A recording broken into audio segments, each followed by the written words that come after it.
Bonsoir Julia. Quel rôle central joue finalement l'Office de la médecine du travail en principauté ?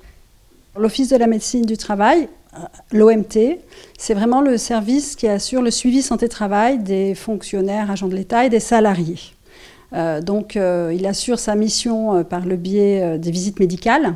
Et l'objectif, c'est d'éviter toute altération de la santé, de l'état de santé du salarié.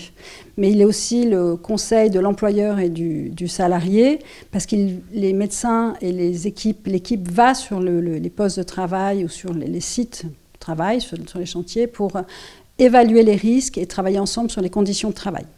L'OMT a d'ailleurs réalisé en 2023 plus de 28 000 visites médicales. Parlez-nous un petit peu de toute l'équipe qui les réalise. L'équipe, dans sa globalité, c'est plus de 46 personnes. Et en fait, c'est 17 médecins du travail accompagnés d'une auxiliaire. Je pense que tout le monde connaît un petit peu dans les salariés ou les employeurs le fonctionnement. Il y a cette visite où on rencontre d'abord l'auxiliaire qui fait des premiers examens et met à jour le dossier administratif. Et après, il y a l'échange avec le médecin du travail.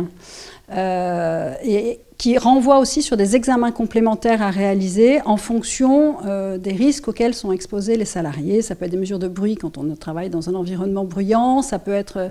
De toute manière, il y a toujours le visiotest, il y a tout un ensemble d'examens complémentaires. Ça, c'est vraiment l'équipe médicale, sachant qu'aujourd'hui, nous avons aussi des infirmières santé-travail qui ont été formées, qui peuvent réaliser des entretiens infirmiers en complément des visites réalisées par les médecins.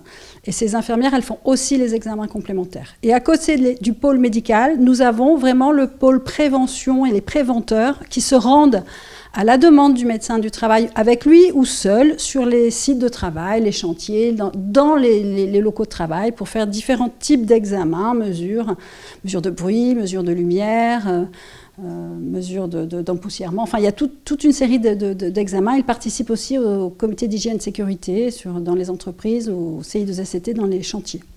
Vous parliez des examens complémentaires qui sont réalisés en fonction des métiers et des potentiels risques qu'ils comportent.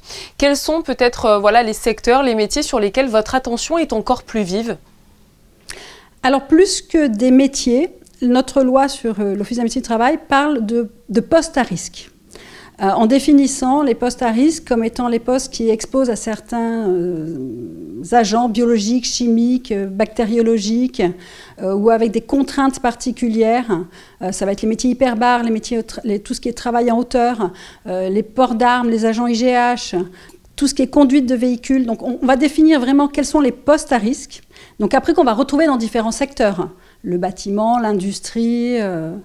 Et fonction de l'exposition au risque, le salarié va avoir un suivi médical particulier, notamment avec une visite d'embauche quand on est sur un poste à risque qui est préalable à l'embauche. Alors que quand on est sur un poste qui n'est pas à risque, on remplit un questionnaire et la visite se fait un petit peu plus au fil de la réalisation du travail dans un délai qui, fonction des postes, se fait dans les 6 mois ou peut se faire dans les 3 ans. Donc c'est vraiment par rapport au poste à risque qu'on appréhende le suivi. Vous nous avez parlé également rapidement de ce rôle de conseil en termes de sécurité et de prévention. Vraiment, le but, je voudrais qu'on le rappelle, c'est toujours de favoriser la santé et le bien-être global sur les lieux de travail. C'est ça la priorité. Oui, vraiment, la médecine du travail, c'est une médecine préventive. On ne réalise pas de soins. L'objectif, c'est vraiment de connaître, les médecins du travail doivent connaître les lieux de travail pour pouvoir donner des conseils aux employeurs et aux salariés en fonction de l'exposition. Et donc, du coup, il y a cette présence sur le lieu de travail qui est complémentaire et indispensable par rapport à la visite. Je pense aussi à la santé mentale qui est de plus en plus abordée au sein même du travail. Est-ce que vous y êtes confrontés aussi ?